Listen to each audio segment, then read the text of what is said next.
All right, you're here to find out how many shares of ticker OCSL we need to make $500 a month. Welcome back to the channel, guys. Today's stock is Oaktree Specialty Lending Corp. One of my favorites, a smaller stock, still has a market cap of 1.56 billion, so not small by any means, but still a pretty phenomenal stock in the dividend sector. It is a BDC, business development company or corporation, which we love to see. We're going to talk a lot about this stock's history. We're going to talk about how much money we would need if it's worth it and what I like about this stock in this video. So if you guys are interested in that, stay tuned and don't forget to hit the like and subscribe button. But let's go ahead and jump straight into OCSL. Looking at their chart, over the past year, they are down 3.3%. The past 5 years, they're up 57%. Now, their max chart is really important because they did come out of the gates hot. 2008, a terrible time to start a business with the real estate market crashing, the economy kind of going in the toilet, and they continued to downtrend for quite a while. Now, I believe they went through some management changes in 2017, 2018, which then led to some nice growth after, of course, the pandemic crash, which is why the last 5 years they've been doing pretty well. We can see a 52-week high of $21.50 and a 52-week low of $17.7, which is not a lot of range, and their dividend yield currently almost 11%. So this is one of my favorite kind of off the beaten path kind of dividend stocks because not a lot of people talk about it. It is a smaller BDC, and if you have too much money in BDCs, then this video is not for you. But I do want to know what you guys think. I normally would avoid this all time if it's beaten down that badly all time, but because the management completely shifted, I think this one is an important one to look at. So first things first, we're going to dive into their dividend history. Dividend history, one of the most important things when you're looking at a dividend stock, especially with these growth dividend stocks, they are higher risk, and OCSL is no different. Looking at it, so we can see that over the past 10 years, they did have a dividend cut. One of the main things I want to talk about really quickly, not a good thing whatsoever, they did have this cut right here from 38 cents down to 26. That was in late 2017, and since then they've been growing it pretty nicely, but that's not a lot of dividend history. They did put out a nice special dividend of 42 cents in almost a year ago on top of their regular dividend, and it was a nice bonus, and then they went back and they haven't paid another one since, but those special dividends are few and far between most of the time, which is important to note. You can't really depend on those, but it is nice when they do come up. Now, looking at the 10-year, they actually used to pay monthly, and they swapped and now are doing quarterly when they were doing quarterly before. So management can be a little bit all over the place. One important thing, though, is that this doesn't matter nearly as much as a lot of people think. Yes, it's nice to make monthly income. I prefer monthly dividend payers. Of course, the amount you get is much smaller, but quarterly is not bad. I would never sell a stock simply because they were switching to quarterly, unless it was like realty income and there was going to be like a bunch of negative backlash because everyone liked that they paid monthly and they're known for being monthly payers. So look at this. Actually, another special dividend in 2023. This literally, they're putting out another one. There you go. If you own this one, you're getting a special dividend. I had no idea. This is actually excellent. I do own some of this stock. It is a fun one to watch, and we can see the amount over time has been a little bit sporadic. Now this one with the special dividends, they'll use that to offset if they didn't pay a full amount, but it looks like they're still doing pretty good. And we go all the way down till we see that dividend cut right here. 2017, they went from 12 cents down to 8 cents, 12.5 to 8.5, and then have been climbing since then. Now you can go through all of this. I'm not going to take too much time on Seeking Alpha, but I do like this. 4 years of dividend growth, 5-year dividend growth rate of 17%. That's where this is phenomenal. That's why I like that they're pumping out these high dividend growth rates. This is 5% higher than ABR, 6% higher than ABR, but their payout ratio is a little bit high at 88.6%. 90 is usually where I cut off where it's way too risky. So I would watch this really, really closely, and I am because, of course, I do own this. Dividend yield overall, we can see their yield is an A+ according to their grade. And you can see all these, you can go check this out. I don't use premium. I just try and get the information that I need from all over the internet, but there is some good information on here. You can see their growth rate and stuff like that.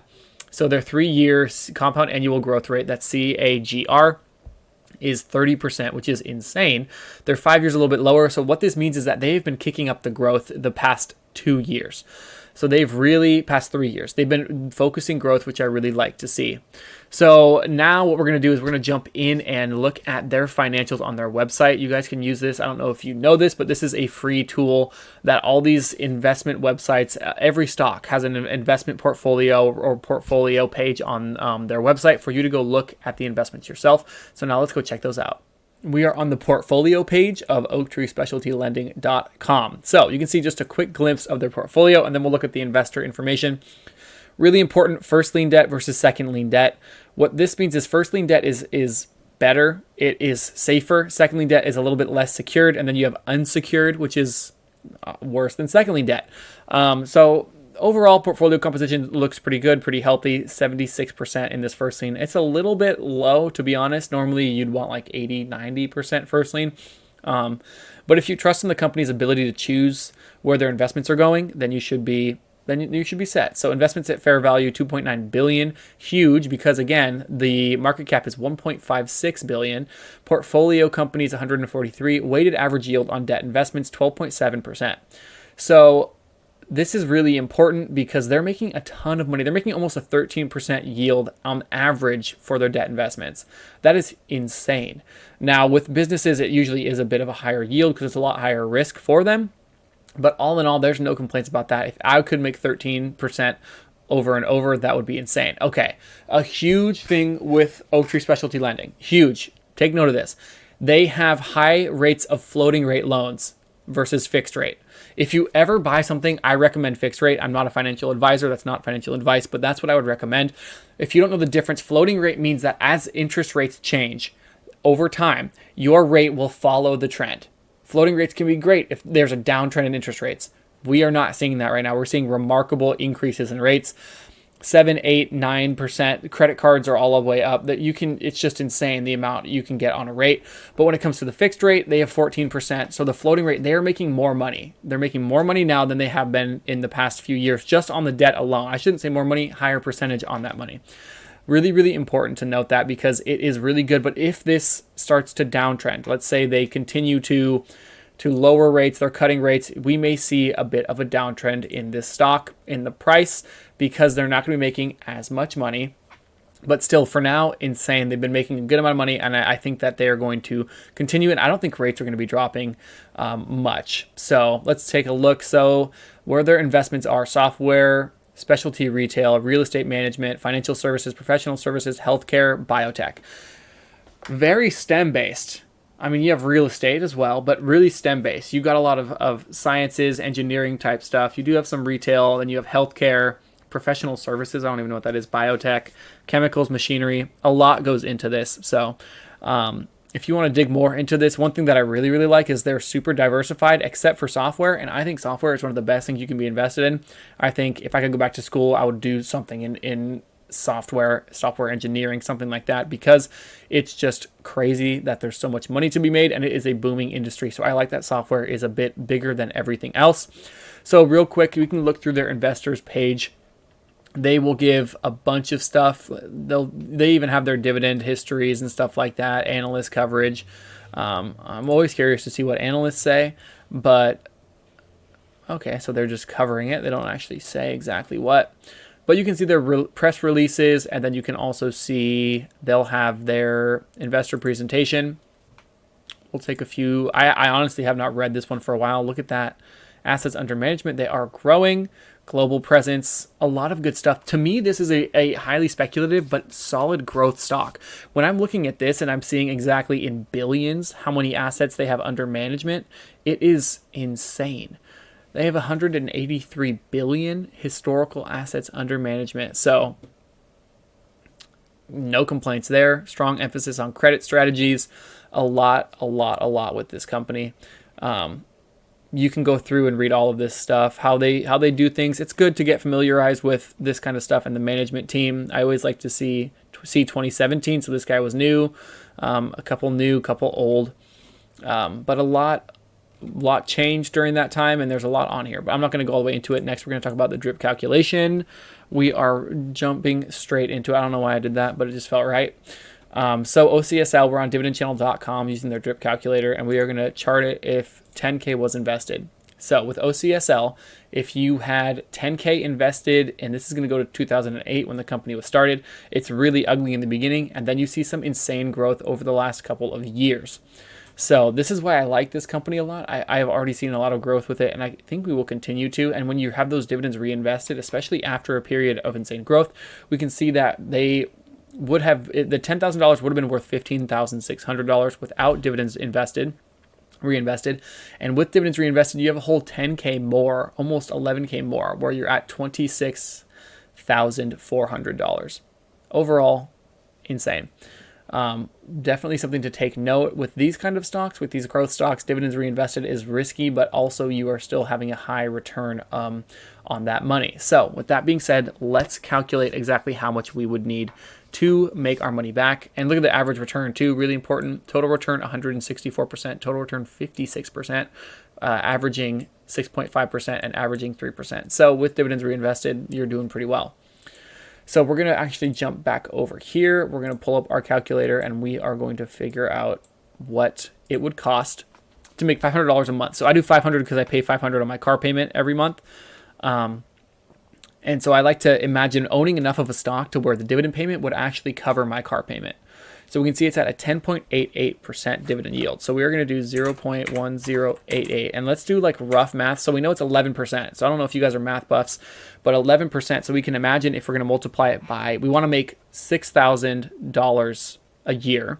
So 10 times 6 will actually end up, let's go with 60,000. It's going to be a little bit over because we are that 10.88, and you are left with, I did it wrong. You are actually, it's 0.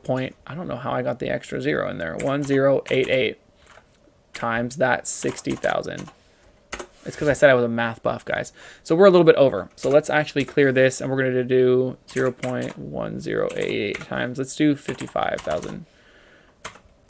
There, just under. So about $55,000 is going to net you a total of just under $500 a month from OCSL. That's a lot. I know $55,000 is a ton of money, but if you think about it, like Johnson & Johnson, you need like $400,000 to make the same amount monthly. And they have a more solid history, better record of growth, but lower dividend yield overall. And this is the beauty of investing in aggressive dividend growth stocks, is you can have less money overall and still be making a good amount of profit on that. And you don't even have to reinvest it. Say you want to be in OCSL for 5 years and then pull your money out. You can do that. You can have $50,000 in there. You can make $500 a month, $470 a month. For 5 years, pull that money out and put it into safer stocks. I've seen people doing that with a lot of things, like with the yield max ETFs that are yielding 60%. You don't have to reinvest those dividends. You're not marrying the stock. You can put $1,000 into one of these companies and reap the rewards and put those dividends into a stock that's safer, into Johnson & Johnson or Realty Income, which is another really popular, but that one's a REIT. So definitely really important to think about what you're wanting to do in the long run and have that plan.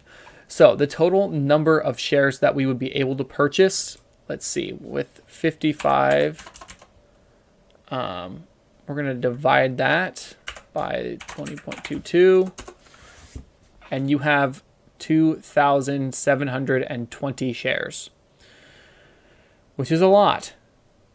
That is a lot of shares, and that's a lot of money, but overall, it's beautiful. Mwah.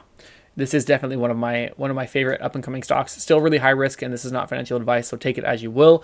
But let me know what you guys think in the comments. No one talks about this stock very often, but I really do like it. I think it has a lot of potential, and they've proven with their growth that they are in it to win it. So let me know, guys. I appreciate you guys for watching the video. Stay tuned for more videos coming out. If you haven't gone and seen the more recent video on ticker ABR, where we are investing into my Roth account, $7,000 investing into my Roth account, and what I'm putting in there with that money, go check that out. I will link it in the description below. And yeah, thank you for being here with me. I appreciate you guys. I will see you in the next one.